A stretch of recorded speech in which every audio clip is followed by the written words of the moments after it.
So here's my desk. It's a regular desk with a monitor, a keyboard, and a bunch of cables everywhere that sometimes drive me absolutely crazy. But this right here, this might be the future of the desk. Just a MacBook and a Vision Pro. And honestly, the setup feels kind of insane. And it makes me hopeful that we're gonna have some really cool stuff coming in the next 5 years. But currently, I don't really recommend this setup. So look, I've been bouncing back and forth between the two setups. And a classic desk is always good. You know, it's the cheapest thing that you can possibly do. You can get a cheap monitor or just keep the laptop on the desk and that's it. You can keep it very minimal if that's what you want. I tend to always have the desk and then start adding things to it and it becomes super messy and then I have to reset. But my biggest problem with the desk is that it's only there, right? Like you can't move your desk around suddenly to another place in your place because you got everything tied on this desk, all the cables and everything. And that sometimes to me does get exhausting, and that's where something like the Vision Pro comes in. You can move over to the living room, you can work on your couch, on your bed,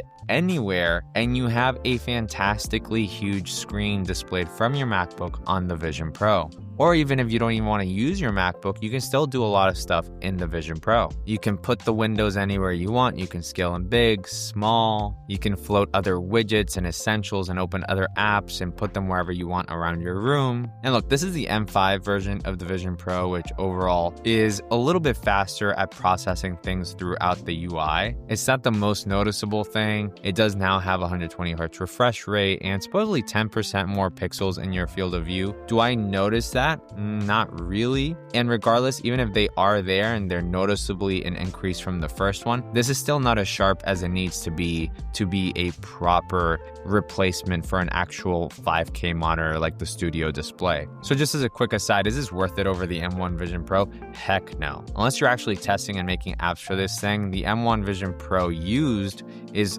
less than half of the amount of one of the new M5s. And that, for that price, is kind of worth it because you're getting to try out something that's a new technology. But still, the Vision Pro, even at this M5 model, is simply not worth it. And one of the worst things is that it still has the same pass-through cameras, which aren't fantastic. It could definitely be better in that front. I think they should have upgraded them. And that's probably my biggest con of the device. And I just want to be brutally honest, you know? It simply does not replace even a 4K monitor. Yes, it's really cool, it looks fantastic, and it works really well, but the color accuracy that you can get with displays nowadays is on another level. Like my Studio Display, the colors and everything are so perfect, the sharpness is so perfect, that it almost hurts when I use the Vision Pro. Now, if you've been using a 1080p monitor this whole time for some reason, and you go to a Vision Pro, that's sharper than a 1080p monitor. That's gonna look better than a real monitor. But if you're using kind of the latest and greatest monitors, definitely it's kind of stepping back into the past a little bit. With all this talk of using a desk or not, you're probably gonna need a really good chair. That's where the Hbada E3 Pro ergonomic chair comes in.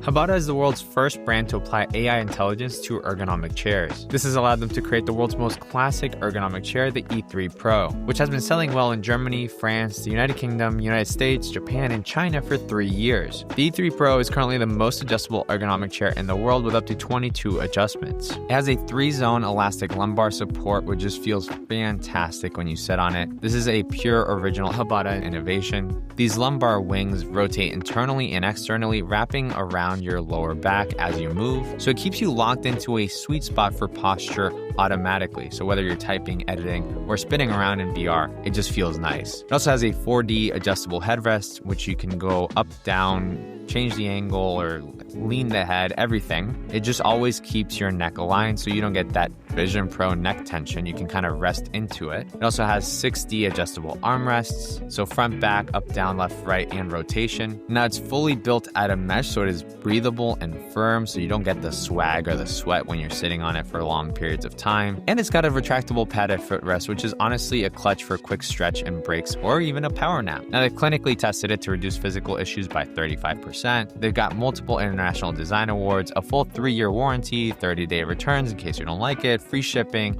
and if you use my exclusive code DanielE3, you'll get 5% off. If you upgrade just one thing this year, upgrade the thing that's holding your spine together so that you're at least comfortable while you're sitting at your desk or just using the Vision Pro. Links are down below in the description. Again, the code is DanielE3 to get 5% off. And thanks to Hbada for sponsoring this video. One of the worst parts is, of course, that you spend about 8 hours on your desk if you're working from home, or even if you're working, at work and you want to take the Vision Pro. And after 2 to 3 hours in VR, it's crazy. You really begin to feel it, at least I do. And it's kind of a slight kind of brain fog / mental fatigue sort of thing that happens. It also does get a little bit hot in there. However, I will say the actual best reason for this, the argument for this, is that it's headphones, but for your eyes. If you want to lock in, fully lock in and just be singularly focused on the task at hand, then doing this and then putting up an environment and not using it with pass-through, you just make the whole outside world disappear. Especially if you're using AirPods and use noise canceling. You could be at a Starbucks and you don't feel like you're at the Starbucks. You can be on the plane and you don't feel like you're at the plane. It's a really cool way to kind of zone in and do the thing that you have to do. Now, a lot of people say that this is fantastic for movies, and look, it does feel slightly like a movie theater. The movies do look really great, and in a lot of cases, it is better than most people's TVs, but I constantly get lens reflections that really kill the magic. I can kind of see those. There's a specific name for it. I don't know, God rays or something. I don't know. I'm not a huge VR snuff nerd or anything, but there's reflections in there and they've ruined the vibe for me. It just keeps reminding me that I'm just wearing these things, and I would totally be watching this in my OLED TV that I have, especially since I have a whole surround sound system. If you don't have any of that, if you don't have a space for a whole big TV or anything, if you live in a micro apartment, who knows, then honestly, this is a good replacement for a lot of things. You don't have to get a monitor. You don't really have to get a desk to hold that monitor. You don't have to get a TV. And the price kind of maybe makes up for it a little bit, especially if you get the used M1 Vision Pro. So there's an argument here for getting one of these. Now, what are the pros of living with the Vision Pro? The best thing really is, where do I want to sit today and do the thing that I want to do? It's kind of a fun thing to be able to do. The laptop screen for me is a little bit too small for a lot of cases when I want to get into actual proper work. Sometimes I want to have Xcode open and Final Cut open and all these things open. And with the pixel density of the studio display,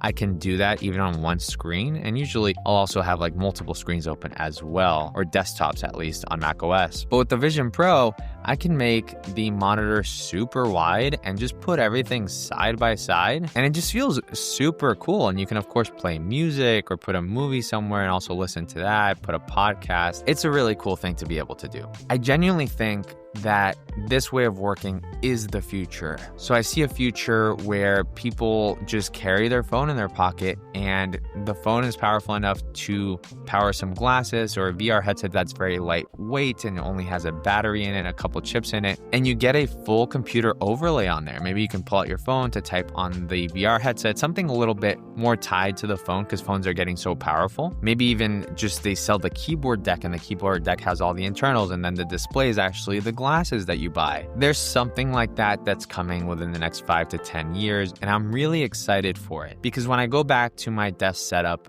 while I do like it, while I like my display and everything, it all feels really clunky again. There is something really nice about this potential future that is happening. And I say future because for right now, the Vision Pro is a very, very specific use case for very, very few people out there with the right amount of money. And just as a quick, in case anyone's wondering, is the Vision Pro fun for gaming and stuff like that? I mean, the resolution is great for games. Things do look really good in it. I don't like the way the headset fits compared to something like the Quest. I think it's too heavy to game with, even with the new straps and everything that they took out for the M5, which you can buy for the M1. It's comfy, but it's not something I want to keep on my head. I constantly go ooh, I don't kind of want to use this anymore. And it's a lot of money to be thinking that. So yeah, even if the App Store is full of all the latest VR games, this is not a headset I would enjoy using for that. I really enjoy using the Quest 3 though for that. So yeah, right now, what would you choose? If it was the same amount of money, would you get a Vision Pro and an empty desk with a MacBook?